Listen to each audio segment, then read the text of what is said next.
फिर रणभूमि में जिस प्रतिनिधि मंडल का नेतृत्व करने के लिए गांधी जी डरबन दौड़े गए थे, उसका कोई नतीजा नहीं निकला।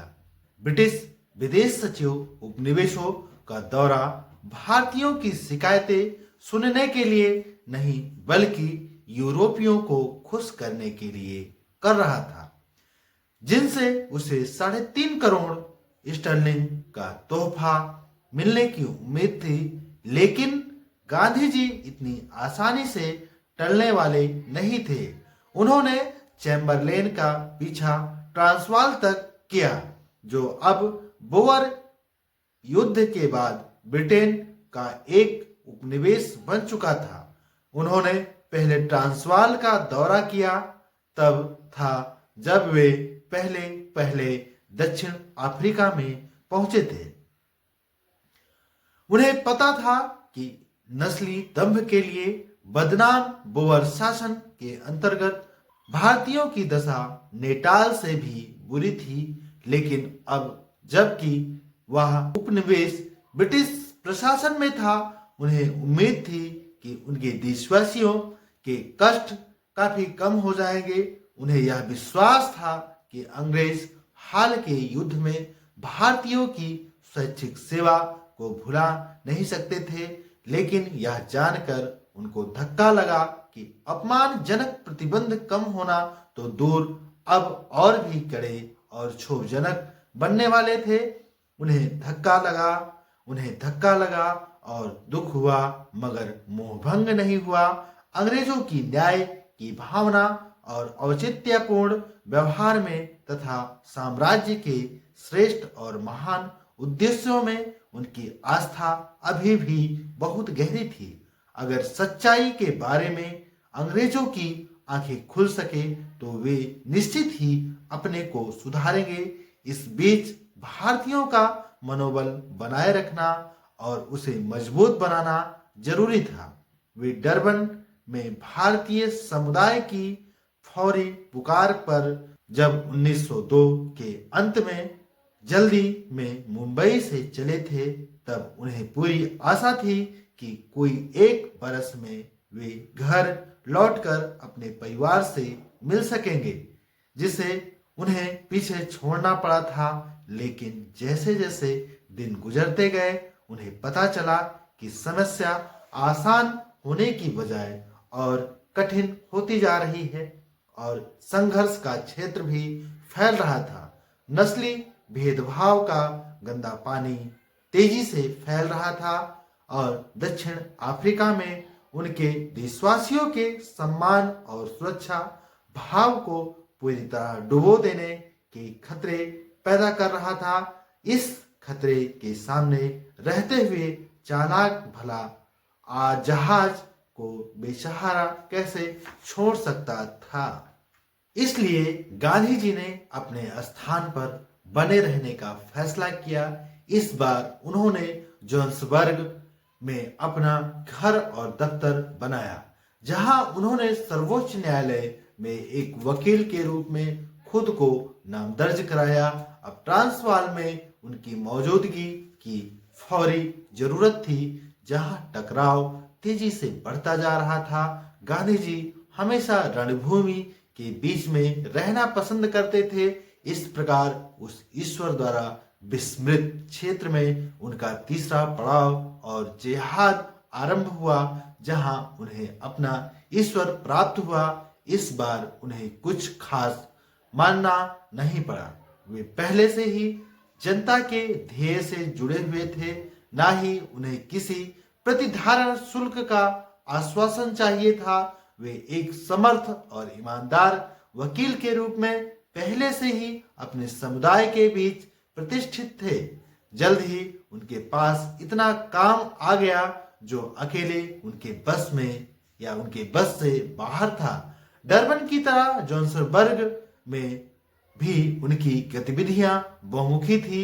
उनका मुख्य सरोकार अपने समुदाय की सेवा करना था, जैसे अपनी जनता में उसके बुनियादी अधिकारों की चेतना पैदा करना, उनको एकजुट कार्यवाही के लिए तैयार करना और उनकी दमित और हतोत्साहित आत्माओं में साहस और आस्था का संचार करना।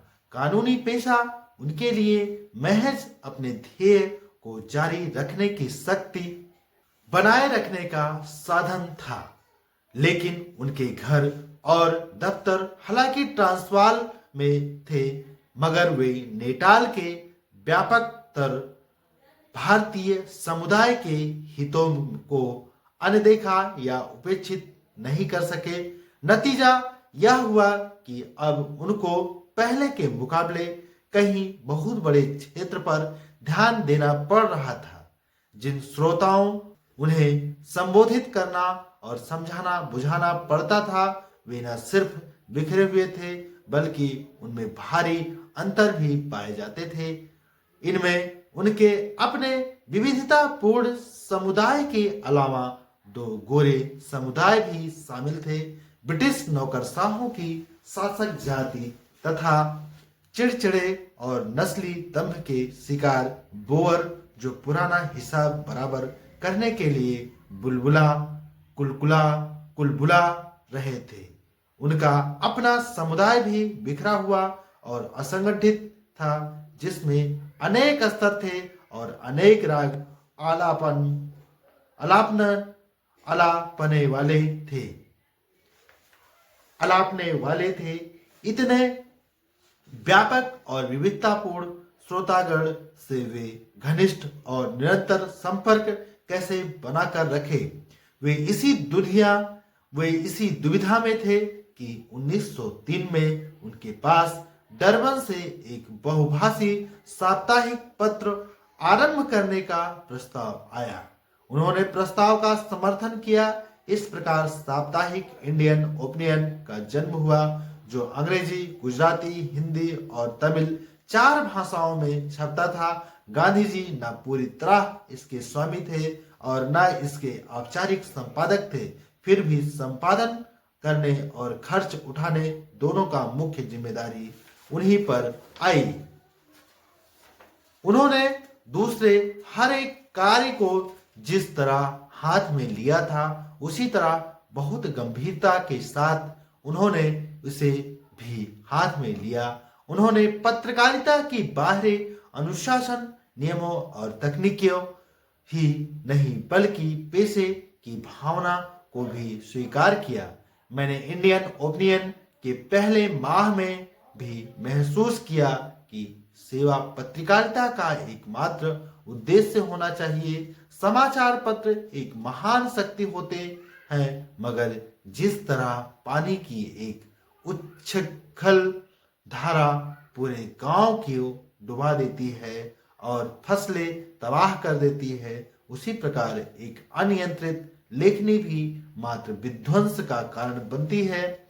अगर यह नियंत्रण बाहर से हो तो यह नियंत्रण के अभाव की अपेक्षा अधिक जहरीला साबित हो सकता है। यह तभी लाभकर हो सकता है जब यह अंदर से उपजे। अगले वर्ष 1904 में जोहान्सबर्ग में भारतीयों की बस्ती में एकाएक ताउन फूट पड़ा। बस्ती कहलाने के बावजूद यह वास्तव में एक घेटो थी, जहां कुली लोग नगर पालिका के किराएदारों के रूप में गंदे वातावरण में एक साथ ठूंस दिए गए थे। उनका भूमि का स्वामित्व पहले ही छीन लिया गया था। उनमें से कुछ तो पास ही एक सोने की खदान में काम करते थे, जहां वे साथ काम करने वाले निग्रो मजदूरों के संपर्क से काले ताउन के शिकार हुए थे। खबर जैसे ही गांधी जी तक पहुंची, वे अपनी साइकिल पर बैठे और बस्ती की ओर चल पड़े। वहां उन्होंने फौरन ही उन 23 बीमारों को अपने संरक्षण में ले लिया, जिनको एक खाली मकान में सबसे अलग रखा गया था। इस मकान का ताला भी तोड़ना पड़ा था। कुछ भारतीय मित्रों की स्वैच्छिक सहायता और सुहृद डॉक्टर गॉडफ्रे के मार्गदर्शन में गांधी जी ने रात दिन बीमारों की सेवा की। वहां इन सब ने बहादुरी से इस खतरे का मुकाबला किया। इन बीमारों में कुल 2 ही बचाए जा सके, शेष और साथ में नगर पालिका द्वारा भेजी गई नेक दिल गोरी नर्स भी इस घातक रोग के शिकार हो गई। पत्रकारिता पत्र पत्रिकाओं के नाम एक चिट्ठी में गांधी जी ने नगर पालिका को निर्मम उपेक्षा का दोषी ठहराया और उसे ताउन के फूटने का जिम्मेदार बतलाया। गांधी जी का आरोप अकाट्य था तथा ऐसे औचित्य और साहस के साथ लगाया गया था कि जोहान्सबर्ग के अनेक गोरे निवासी उनके प्रशंसक बन गए। इनमें से कुछ तो जीवन भर उनके मित्र और सहयोगी रहे। अल्बर्ट वेस्ट उनमें से एक थे। वे एक अस्थानीय छपाई की फर्म में साझेदार थे और गांधी जी उन्हें पहले से ही जानते थे, कारण कि वे भी गांधी जी वाले शाकाहारी रेस्तरां में जाते थे और शाम को टहलते समय उनका साथ देते थे।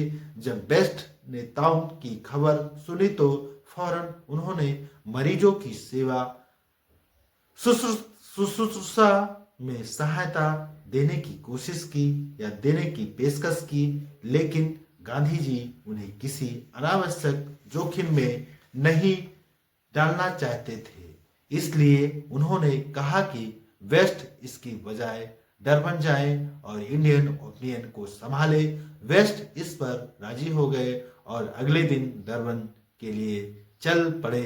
उस दिन से लेकर मेरे दक्षिण अफ्रीका का समुद्र तट छोड़ने के लिए समय तक वे मेरे सुख दुख के साथी रहे। जय हिंद दोस्तों, जय भारत। ये गांधी जी का एक जीवनी पुस्तक का एक पार्ट है फिर रणभूमि में। तो ये छोटी सी कहानी आप सभी के सामने रखा दोस्तों। अगर कहानी अच्छी लगी हो तो वीडियोस को लाइक करें और चैनल को सब्सक्राइब करें। और दोस्तों इस तरह की कहानियां आप सभी के साथ में हमेशा शेयर करता रहूंगा। और बाकी जो भी एजुकेशनल क्लास है, जो बच्चों की क्लासेस चल रही हैं, वो तो कंटिन्यू चलती ही रहेंगी। तो हमारे साथ आप सभी लोग जुड़े रहें। आप सभी को तरह तरह के कंटेंट मिलते रहेंगे दोस्तों। जय हिंद, जय भारत।